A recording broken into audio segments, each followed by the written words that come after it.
I am Joe Lex. I am a retired physician, a retired professor of emergency medicine at Temple University in Philadelphia. In my retirement, I have become a volunteer tour guide and volunteer podcaster for Laurel Hill Cemetery in Philadelphia and West Laurel Hill Cemetery in Ballackinwood, Pennsylvania. A couple of months ago, I kind of weaseled my way into a program at the First Unitarian Church here in Philadelphia, 22nd and Chestnut Street. They were having a rededication of the Lafarge Rose window, a gorgeous, gorgeous piece of stained glass that's in the back of the church. And I proposed to do a little 15-minute segment on the Furness family and its connections with Laurel Hill Cemetery. I pushed hard enough and they let me do it, but they did not record it. So I decided to go ahead and record it and also expand it a little bit. This is more than you would have heard had you been in the First Unitarian Church that day. Now, should you come to Laurel Hill Cemetery on your own, it can be very overwhelming. You'll be surrounded by 33,000 markers and people going back to 1836. It can be quite overwhelming. Sometimes I still feel overwhelmed when I walk on the property. We do have a very nice free app you can download and take a self-guided walking tour of many aspects of Laurel Hill Cemetery. I do recommend you do that. I also recommend that you go ahead and take one of the volunteer guided tours. We're volunteers. We're going to ask you to pay because that's how we help support the cemetery. But if you go to the laurelhillcemetery.org and look for events, you will find some upcoming tours. If you are local, please join us. Please buy a ticket and come get a nice 2-hour walk around and some history of Philadelphia that you probably didn't know before. These are some of the people who are covered in the apps. You'll notice the first name on the list is someone who does not exist, Adrian Balboa, but we do have her gravestone. Harry Kallus was an announcer for the Philadelphia Phillies for many years. General George Gordon Meade was the hero of Gettysburg. Many names you probably will not recognize, but they all have fascinating stories.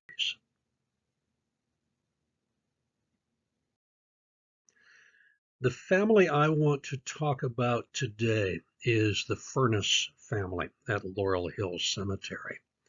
The Furness family has been in the United States for many centuries. This particular branch of the family is one that I find interesting. William Henry Furness, the Reverend William Henry Furness, Annis Lee Furness Wister, one of his daughters, Horace Howard Furness, his son, Carolyn Furness Jayne, his granddaughter, William Henry Furness III, MD, his grandson, and another one of his sons, Frank Furness. They all have fascinating stories. Here are pictures of all of them, and you can see the relationships here. William Henry Furness with his daughter Annis and his sons Frank and Horus, and then Horus with his children Caroline and William Henry III. We're going to start with William Henry Furness. To be honest, finding the main plot is a little bit tricky. The Furnesses are buried not that far from the big obelisk of Edwin Fitler, and they're just off of the road before it curves down to the Harry Kallus and Charles Thompson section of the cemetery, section S. They are right there. They're next to a tree, but I would almost bet that without a guide, you would not be able to find them. If you're walking past, this is what you see. No, not the stones on the left or the obelisks on the right, but those 3 flat stones sitting in the grass. And what's even more confusing is the stones don't even have full names on them for the most part. This is where the Reverend is buried. And if you look over here, it matches up with number 3. This is where Horus is buried with his wife and his daughter and his son-in-law. And again, there's Horace Howard Furness. There is Carolyn Furness Jayne. There's his wife, Helen Kate Furness. Annis Pulling Furness is the wife of William Henry. So she's in 3. 6 is William Henry Furness III, MD. I'm going to tell you about all of these people. And the wayward son, Frank Furness, who was buried there for many years, but his body was moved just 100 years ago in 1921 to another section down by the river. That little road I just showed you that heads down to the river will take you to Frank Furness's gravestone. This is the sales receipt that Horace Howard Furness received on the 15th of May, 1875 for this plot of land. The land is 336 square feet. He paid $2.66 2/3 per square foot, which was premium for the land at Laurel Hill at that time. So that plot cost him $896. He put $28 into the permanent fund, which I'm afraid doesn't go very far anymore. We're going to start with William Henry Furness, 1802 to 1896. He was a transcendentalist and a Unitarian. He was classmates at Harvard with Ralph Waldo Emerson, who became one of his lifelong friends. This was the first Unitarian church in Philadelphia. It was born in 1813. It was called the Octagon.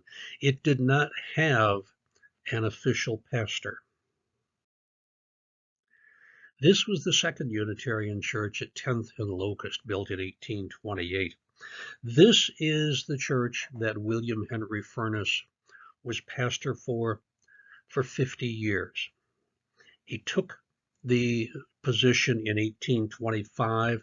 It had gone without a pastor for 29 years. Now, William Henry Furness initially did not preach abolition. Many of his congregation were slave owners, including Pierce Butler, who owned more than 300 enslaved people on his plantation. Even though he lived in Philadelphia, this was a common thing during this time. Philadelphia we think of as being very much pro-freedom because of all the Quakers who lived here. Yet the fact is a lot of Quakers were slave owners, and a lot of businessmen were afraid of abolition for fear that formerly enslaved people would come up and take the jobs of white people. So it was a lot of mixed emotion. Anyway, Pierce Meese Butler was not a good guy. He owned several hundred slaves. And so for quite a few years, William did not preach abolition. Pierce Meese Butler was married to Frances Ann Fanny Kemble. She was one of the most famous actresses of her day. This is a painting by Thomas Sully, who's buried at Laurel Hill Cemetery. That's at the Pennsylvania Academy of the Fine Arts. What finally triggered William Henry Furness was the abolition battle in the Senate. You've probably heard about this. There was a Fugitive Slave Act that was passed in 1850. Any slaves found in the free North had to be returned to their owners. And William started preaching against it, and he lost about half of his congregation. There was actually talk in Buchanan's cabinet about arresting him for sedition. And these battles were in the Senate also. 1856, Massachusetts Senator Charles Sumner delivered a very, very powerful anti-slavery speech on the floor of the Senate. He was nearly beaten to death by South Carolina Senator Preston Brooks. It actually took him a couple of years to recover. Sumner moved to Philadelphia for his recovery. He lived with Furness, and Furness's son-in-law, Annis's wife, was Caspar Wister, who was his private physician while he was recovering. Now, in 1886, the First Unitarian Church moved to this building, 22nd and Chestnut. This was designed by William Henry's son, Frank Furness, whom we will talk about later. William Henry Furness was an unusual transcendentalist and Unitarian in that he studied the life of Jesus very, very closely. He wrote many books. He considered Jesus to be the Son of God, but he considered all people to be the Son of God. So his philosophy was a little unusual. He retired from the church in 1875 after serving 50 years as its pastor.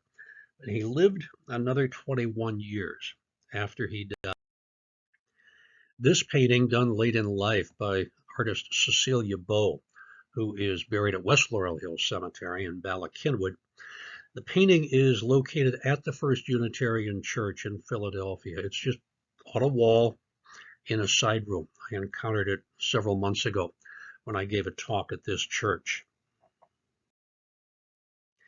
This is a copy of the actual entry in the church's log, giving the dates of assuming and resigning the pastorship. It was exactly 50 years. William Henry Furness has a very simple stone in the family plot. It only has his initials on it. He's buried next to his wife, Annis. Now, their oldest son was Horace Howard Furness. He was born in 1833. I'm not going to do a full biography on him. It would take too long. He graduated from Harvard in 1854. He was admitted to the Philadelphia bar in 1858, but he was growing deaf, and this interfered with his practice of law. So he decided to become a scholar of Shakespeare. He joined a group called the Shakespeare Society, Shakespear Society, and became a top scholar. He accumulated the greatest library of Shakespeare material anywhere in the world. Now it is on the 6th floor of the Van Pelt Library at Penn in a building that was designed by his brother. Horace Howard Furness published what's called the Shakespeare Variorum. This is every conceivable alteration to Shakespeare that has been handed down through the years. It is worshipped by scholars of Shakespeare. Even 100 years after, more than 100 years after he printed it, is still considered the standard work on Shakespeare. He did not complete the entire collection of Shakespeare, but he got through several of the plays. His son continued the work for several years after he died. Horace Howard Furness also kept a skull on his desk, and this skull was used whenever there was a production of Hamlet at the Walnut Street Theater or any of the other major theaters in Philadelphia. If you look up here, you will see what's actually signatures. This skull was signed by anybody who played Shakespeare. Edward Macready, Edwin Forrest, Booth, Charlotte Cushman, whoever played Shakespeare or whoever played Hamlet would use this skull as Yorick and then autograph it. And he kept this on his desk more or less as a paperweight. It is in the Furness Library now. He left his mark on Philadelphia. There is a high school named for him. The Shakespeare Library, as I mentioned before, is still considered one of the best in the world. One that might surpass it is the Folger Library in Washington. And he actually, Horace Howard Furness, actually mentored the woman who helped start the Folger Library. So he still has a connection to that. This is his wife, whom he absolutely adored. This is Helen Kate Furness. She died rather young And Horus was really stricken with grief. He did no work for many months. He was sort of brought out of it when he was asked by Dr. William Pepper to lead the Sabert Commission. Sabert Commission was to investigate spiritualism and whether it was real or not. Horus wanted to believe that spiritualism was real. He wanted to believe that he could still communicate with his dead wife. And he took this assignment very seriously. Several famous names on it. It really deserves a whole broadcast on its own, talking about the Sabert Commission. They were not able to prove that spiritualism was a real thing, though. Communications with the dead was not a real thing. But it did stir him out of his severe depression after his wife died. Several years later, this is 23 years after she died, he still was obsessed with her enough to have this stained glass installed in the first Unitarian church, where his father had been the minister and where his brother had been the architect. It's called Woman Enthroned by Frank Furness's favorite stained glass artist, which was Henry Holiday. This was done in 1906, and you can see her name at the bottom there, Helen Kate Furness. This is the Helen Kate Furness Library in Wallingford. So her name is remembered today. I found this just almost heartbreaking. This is a letter that Horace Howard Furness sent to Laurel Hill Cemetery in 1910. I will magnify the important part. Please remove the left side of the case enclosing my wife's coffin and the right side of the case enclosing mine. Then when my coffin is lowered into the grave with some poles, let my coffin be pushed towards my wife, so the two coffins shall touch each other, and so remain. Alas, they came close. Horace Howard Furness, when he died, was cremated.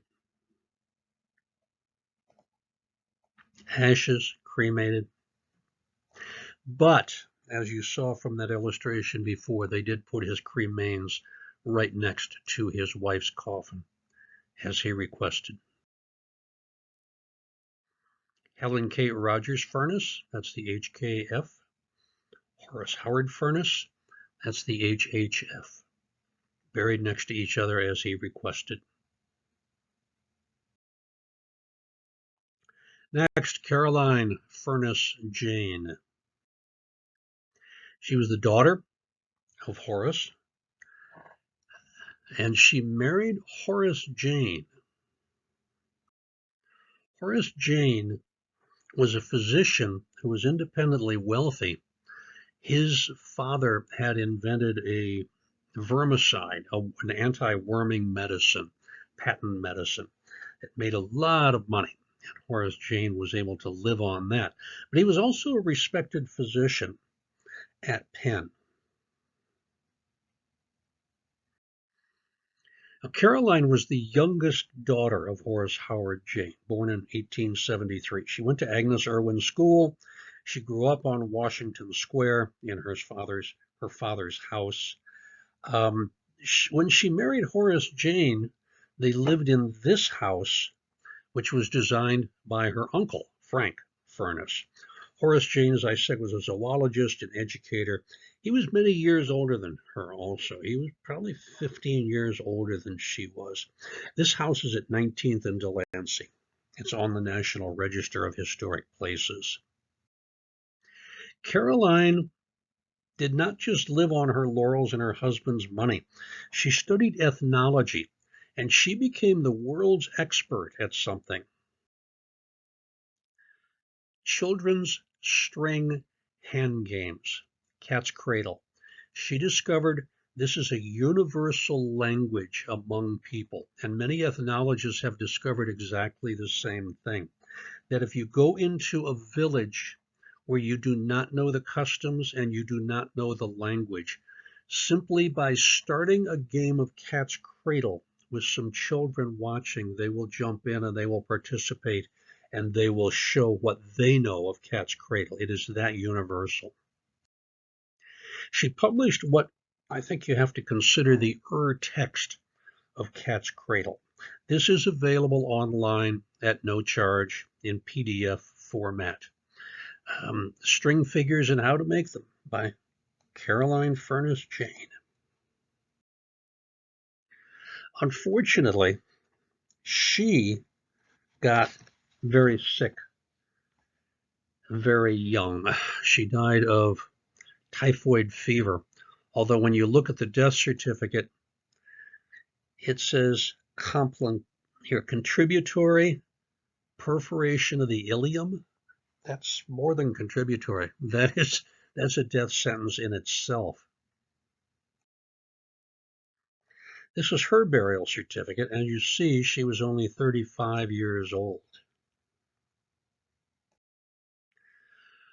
Her father went to holiday again and had another stained glass made and placed next to or across from the one to his wife in the rear of the first Unitarian church. This one is called Woman Enthroned with Lilies, and this was done in 1910. It's a beautiful stained glass. Well, both of these are actually beautiful stained glass, the ones of the mother and the daughter.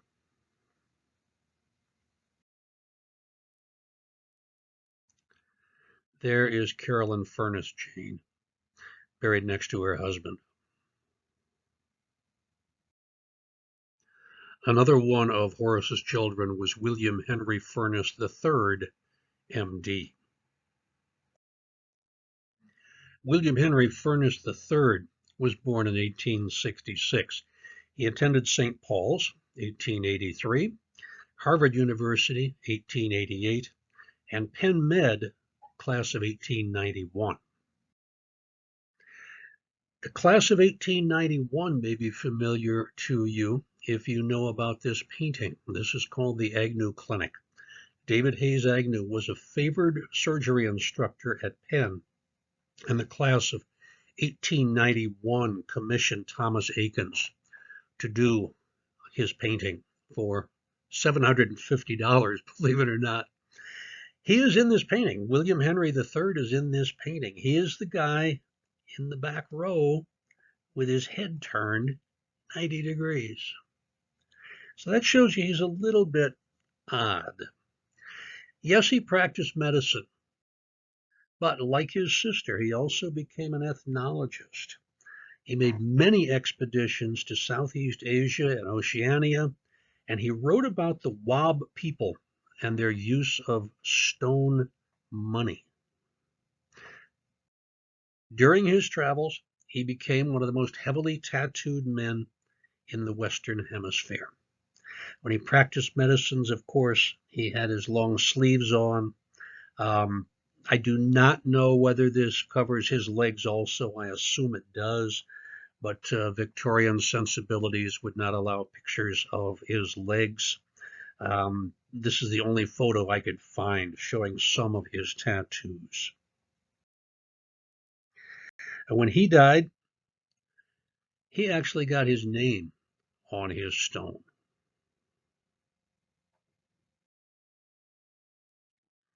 Now, we'll talk about Frank Furness. This was another one of William Henry's sons, born in 1839. Frank did not attend university. This is a portrait by his brother, William Henry Furness Jr., who I've not mentioned yet. I mentioned there was a third, but the third was the son of Horace Howard, not the son of William Henry Furness Jr., who moved to Boston and became a portrait painter. Notice that Frank Furness has red hair and a red mustache. There are a lot of people who want to pronounce this family name Furness, but the way to remember it is Furness is that Frank Furness was a redhead with a fiery temper, and he considered himself the fiery furnace. He joined the military, and he served as a captain and commander of Company F in Russia's Lancers. After the war, He formed a partnership with another architect, George Hewitt.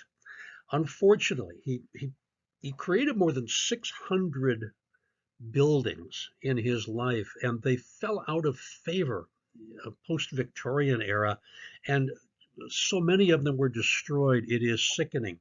His architecture is so instantly recognized. This was the Centennial National Bank at 33rd and Market Street. As you can see, it is now part of the Drexel University system, the Paul Peck Center. This is his masterpiece. This is the Pennsylvania Academy of the Fine Arts on Broad Street, which is absolutely gorgeous, both outside and inside. I confess the first time I visited here, I spent more time looking at the architecture than I did at the paintings. And believe me, they have a fantastic collection of paintings. But Furness's architecture is just so eye-catching. If you've been to the Philadelphia Zoo, you have encountered Frank Furness. This is the Gatehouse. He did this in 1875-76. And of course, his father's church. The church actually was not built until after his father had left the pastorship, but he did get the commission to build it. Unfortunately, this section no longer exists, but they still have the old-fashioned way of entering here and then going into church. It's a gathering place for people to talk. Believe me, there are some fascinating talks about the architecture of Frank Furness. I'm not qualified to talk about them, but you can find them on YouTube and other places. This is some of the inside of the Unitarian Church. I told you about Henry Holliday, who was Furness's favorite stained glass artist, but not that he rejected Tiffany. There is Tiffany glass, which is in the front of the church. And this is the magnificent Lafarge stained glass, which has only been restored in the last few years. And there was a big celebration earlier this year when this was remounted in the back of the church. If that pose looks familiar, it is taken from Michelangelo's Saint Isaiah from the Sistine Chapel. And if you are not artistically inclined and it still looks familiar, Norman Rockwell borrowed that theme for his Rosie the Riveter cover for Saturday Evening Post. Also notice, I hope your screen is good enough, you can see that Rosie is standing on a copy of Mein Kampf. Frank Furness did some heroic things while he was in the military, and finally, in 1899, he applied for the Medal of Honor. And it took 3 years, but he did end up becoming a recipient of the Medal of Honor for his bravery at Trevilian Station in Virginia. Now you'll notice on the original gravesite plan I showed you, Frank Furness is down here. But then you'll notice that it's crossed out. He was buried here in 1912. But in 1921, he was moved to Section S, down at the bottom of the hill.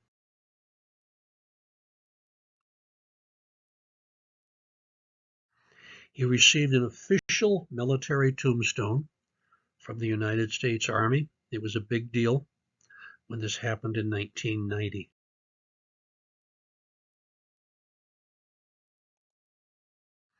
And this is what it looks like now. No mention of him being an architect. It does mention that he was a Medal of Honor recipient, though, and he even has a Medal of Honor flag. We have several Medal of Honor recipients at Laurel Hill Cemetery. It's a very plain stone for an architect who had such a robust style. Here you can see His stone is in front of this magnificent statue of Clio by Alexander Sterling Calder, for the historian Henry Charles Lee. If you go to the Unitarian Church, next to the Carolyn Furness dedicated stained glass, there is a dedicated stained glass to Henry Charles Lee also. I mentioned Alexander Sterling Calder. If you go to the Shakespeare statue, which is in front of the public library, that was put up by the Shakespeare Society, missing the two E's, you will see that was done by Alexander Sterling Calder, but his name is actually misspelled on the statue as sterling, like sterling silver, S-T-E-R, when it's S-T-I-R. Anyway, that's a whole different thing. I want to show you that looking from this flag sideways and looking all the way down here, that minion-like thing hiding in the trees there, that is actually the microphone that is Harry Kallus's grave. So it's an interesting mix here of Henry Charles Lee and Frank Furness and Harry Kallus, all buried within a few feet of one another. Anna's Lee Furness Wister, the oldest daughter. This is a photo by Frederick Goodekunst. If you want to know more about Philadelphia photography and early photography, I do the podcast for Laurel Hill Cemetery and West Laurel Hill Cemetery. It's called All Bones Considered, Laurel Hill Stories. In the December 2021 episode, it is called Smile for the Birdie, and it has mini biographies of several photographic pioneers who are buried at both Laurel Hill Cemetery and West Laurel Hill Cemetery. You get a nice little 15-minute segment or so on Frederick Goodekunst and why he was so important in the history of photography. Anna's Lee Furness Wister is not buried with the rest of the family. By the way, you'll notice that the cemetery has actually misspelled both her first name and her last name on the search app. It makes it a little hard to find somebody when both their first name and their last name are misspelled. But you'll notice that she and her husband, Dr. Caspar Wister, are very close to Ridge Avenue. In fact, if Lehigh Avenue did not T-intersection at Ridge, you would just probably run right over her grave as Lehigh extended. She is far closer to John Barrymore and the Drews, who are buried over here in Mount Vernon Cemetery across the street, than she is to her own family. She was married to Dr. Caspar Wister, not Caspar, not Wistar, and she became known as an author and especially as a translator of German novels. I mentioned before that Dr. Caspar Wister was also Charles Sumner's private physician after he was wounded on the floor of the Senate. They lived in a home designed by Uncle Frank. No, actually, this is Brother Frank at 1322 Locust at Jupiter, and it's still there. And a lot of people walk by this every day and may not realize that it is a Frank Furness home. Her best-known translations are still treasured and read. She did dozens of them. This is just a partial list of many of the works that she translated. And just so there is no confusion, his name is spelled Caspar Wister. This is as opposed to the Caspar Wistar of the Wistar Institute. I mean, they're all of the same family. I've talked about the Wisters and the Wistars before. It's very confusing. At Laurel Hill Cemetery, we have about 40 Wisters and about 30 Wistars, and yet they all come from the same family. There was just some confusion when the first two brothers showed up in the country about the way to properly spell their German spelled name, and one branch of the family became Wister and another branch became Wistar.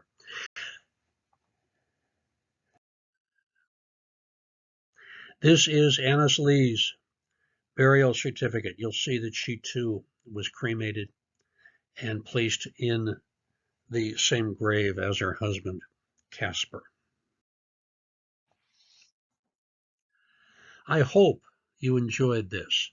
This was an expanded version of about a 15-minute talk I gave at the First Unitarian Church in Philadelphia in, when was it? I think September of this year, when they rededicated the Lafarge rose window in the back of the church.